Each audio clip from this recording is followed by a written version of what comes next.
Seat चाहे किसी की भी हो, साइन मेरी ही चलेगी। चल रहा कभी फोन? अच्छे से दबा। जरा सीट से उठ के साइड में आएंगे? अरे रे रे रे, कितनी मर्यादा से बात कर रही है, सीखो इससे। आशीर्वाद लेना चाहती हो? आजा आजा, पैर पढ़ लो।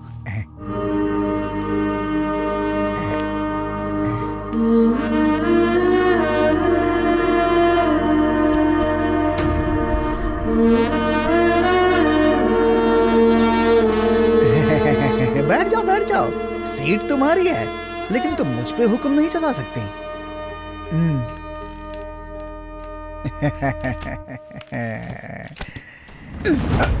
अपनी नौटंकी किसी और को दिखाना, मेरे सामने नाटक किया तो काट के फेंक दूंगी। इलेक्शन होने तक नजर मत आना। पास के जिले का अध्यक्ष बनने के लिए पहला ऑर्डर पास कर रही हूँ। चल निकल यहाँ से। तुझे ऑर्डर पास करने का अधिकार मैंने दिलाया है, भूल गई है तो याद दिलाऊं क्या? अब कुछ नहीं उखाड़ पाएगा। अभी तेरे ऊपर फॉर्जरी केस तो चल ही रहा है, 1-2 केस और ठुकवा दूंगी। चल निकल यहाँ से। इसीलिए मैं राजनीति से दूर रहने के लिए कहती थी। अगर तुम लोग भी मुझे छोड़कर चले जाओगे तो मैं किसके सहारे जीऊंगी? हेलो, तुम्हारे भाई को मारने वाले को हमने पकड़ लिया। मैं अभी आ रहा हूँ। तेरी तो मेरे भाई को मारेगा। रुक जा। मैं कह रहा हूँ जान से मार दूंगा तुझे। ना, शांत हो जा। मैंने कुछ ये मांडवाली करने आया भाई। ये तुम्हारे बारे में जानता ही नहीं था, इसलिए गलती हो गई। टीवी में, न्यूज़पेपर में तुम्हारे भाई की खबर देखी, इसलिए मेरे पास कॉम्प्रोमाइज करने चला आया। तुम्हारा भाई भी कोई कम नहीं है, उसने भी एक बार इसके अड्डे पे जाके इसको मारा था। मेरे भाई को मार के अब ये यहाँ कॉम्प्रोमाइज करने आया है। इसे अभी यही मार दूंगा, फिर तू कंप्लेंट लिखते रहना। अरे यार, जो भी कुछ हुआ उसे भूल जाओ ना। अब ये कॉम्प्रोमाइज करने तो आया है, आप भी कॉम्प्रोमाइज कर लो। इधर आओ। तू इधर आ ना यार। इसने तुझे पैसे दिया होगा हाथ मिलवाने के लिए, इसलिए FIR लिखना छोड़ के हाथ मिलवा रहा है। FIR लिखूंगा? तूने ही तो पहले से मारा था, तेरे खिलाफ FIR लिखूंगा। तू इस समय MLA का कैंडिडेट है, लिखूं क्या FIR? लिख ले, लेकिन झूठी FIR मत लिखना, ये मेरी इमेज को सूट नहीं करता। मैं जब तुझे मारूंगा ना तब लिख लेना। लिखना है FIR। मेरे भाई को कुछ हो जाता ना तो ये यहाँ जिंदा खड़ा नहीं रहता। अगर दोबारा मेरे भाई की तरफ नजर भी उठा के देखा ना तो काट के फेंक दूंगा। सॉरी आंटी, ये सब मेरे कारण ही हुआ। मैंने अपनी भतीजी के ट्रीटमेंट के लिए ब्याज पे पैसे लिए थे और वहीं मैं प्रॉब्लम में फंस गई। ये बस उनसे बात करने गए थे, वहाँ पर बात बहुत बढ़ गई और फिर जन्ना ने उनको खूब मारा। अच्छा सबक सिखाया। ओके, अब ये सब क्यों बता रही हो माँ को? तुम भी ना। तुमने कितने लोगों को मारा था बेटा? माँ वो 10 लोगों को आंटी। भाई ने मारा और तू अपना नाम बता के हीरो बन रहा है। फ्रूट खाई हो? फ्रूट्स नहीं है, देसी मुर्गी है। देसी मुर्गी? मुर्गी को भी चाय में डाल के लाई? नहीं, ये रियल देसी मुर्गी है। हाँ, वैसे ही इसका भाई रियल देसी मुर्गा है और ये फार्म वाला।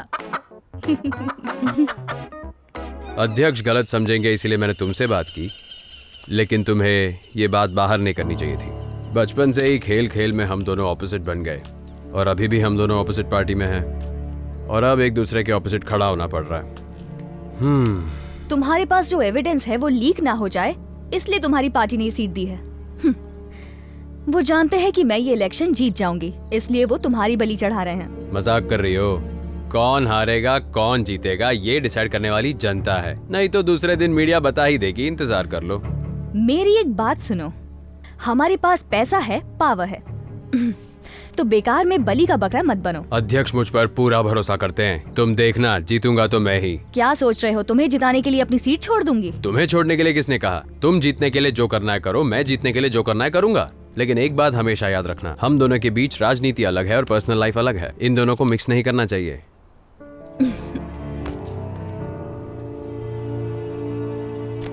अच्छा बताओ, मुझसे जीतने के लिए तुम्हारे पास क्या है? सच है मेरे पास। राजनीति में सच चलता है क्या? सबको मेरा नमस्कार। मरकुरी फैक्ट्री में धोखा हुआ इसलिए एक्स मिनिस्टर बलराम के अगेंस्ट हमारी जनशक्ति पार्टी ने केस किया है। आप जो भी बोल रहे हैं क्या उसका कोई प्रूफ है? ये सच है, मैं बता रहा हूँ। आपकी पार्टी की तरफ से मीडिया में बयान देने वाले आप पहले पर्सन है सर। मरकुरी फैक्ट्री का जो वेस्ट क्लियर नहीं हुआ था उसे क्लियर करेंगे, ये बलराम ने कहा था, ये उसकी कॉपी है। उन्होंने अपना काम नहीं किया। उनके अगेंस्ट मैंने पुलिस में जाकर कंप्लेन की है, उसकी एफआईआर कॉपी ये रही। हमारी पार्टी में सब अच्छे लोग हैं। अगर हमारे पार्टी के सब नेता अच्छे नहीं होते तो पार्टी के लोग मुझे एमएलए कैंडिडेट बनाते? ये सोचने वाली बात है। मुझे उन पर भरोसा है और मैं अपने पार्टी के साथ हमेशा खड़ा रहूंगा। अब मेरी बात सुनिए, जैसे ही मैं एमएलए बनूंगा सबसे पहले मर्क्यूरी फैक्ट्री का वेस्ट क्लियर करूंगा और बीमार लोगों को अच्छा ट्रीटमेंट दूंगा, ये मेरा वादा है। धन्यवाद।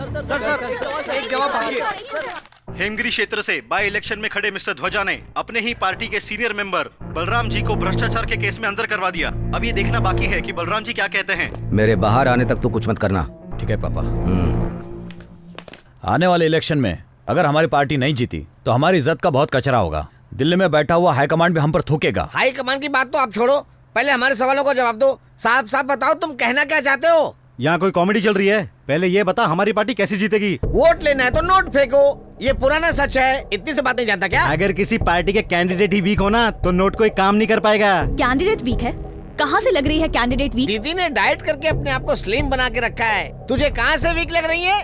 विरोधी पक्ष का फैक्ट्री स्कैम बाहर लाने के लिए मैंने उन्हें मजबूर कर दिया। मैं ही जीतूंगी। तुम कैसे जीतोगी?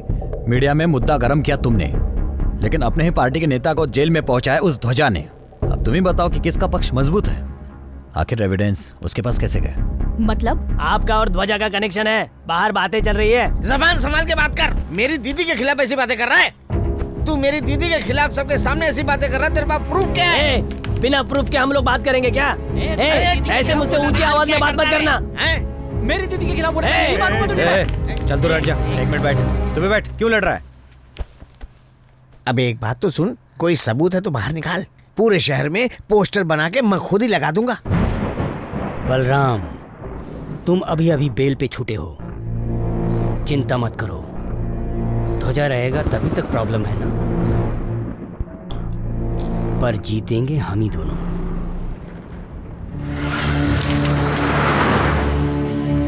इस पोस्टर में जो मेरे साथ ऑपोजिशन पार्टी का एमएलए कैंडिडेट है ध्वजा, उसको मैंने कभी देखा ही नहीं और ना ही मैं उसके साथ कभी अकेले मिली हूँ। मुझे लगता है इस पोस्टर को फोटोशॉप करके बनाया गया है और इसकी जांच होनी चाहिए। Thank you. ये क्या मल्ली, ये तो एकदम उल्टा ही कह रही है।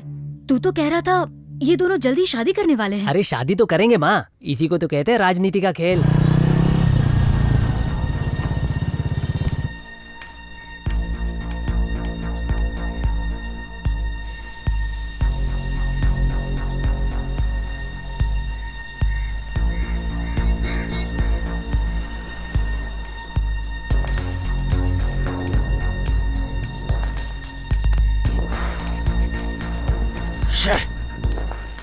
मिलने में इतना कष्ट उठाना पड़ रहा है।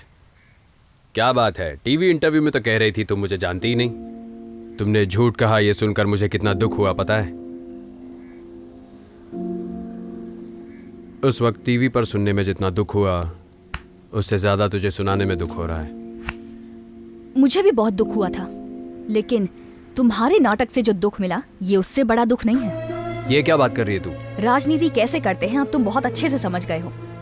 राजनीति अलग है और हमारा प्यार अलग है, दोनों को मिक्स नहीं करना है, यही कहते थे ना। और अब तुमने वोट पाने के लिए हमारी फोटो को लीक कर दिया। हाँ, दिमाग खराब हुआ है क्या तेरा? मैं क्यों लीक करूंगा? पावर पाने के लिए कोई भी कुछ भी कर सकता है। तुम अपने जीतने के लिए कोशिश करते, मैं अपने लिए कोशिश करती। कोई भी जीतता, हम दोनों को खुश रहना चाहिए था। लेकिन तुम इतना नीचे गिर जाओगे मैंने सोचा नहीं था। रम्या, अब तुम बहुत ज्यादा बढ़ के बोल रही हो।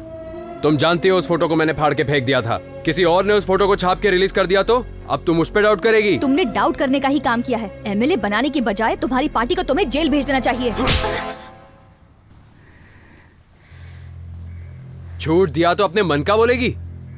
एक लाफा और रख के दूंगा। ये तेरा प्यार करने का तरीका है? कैसे पागल लड़की के साथ प्यार किया मैंने। थू।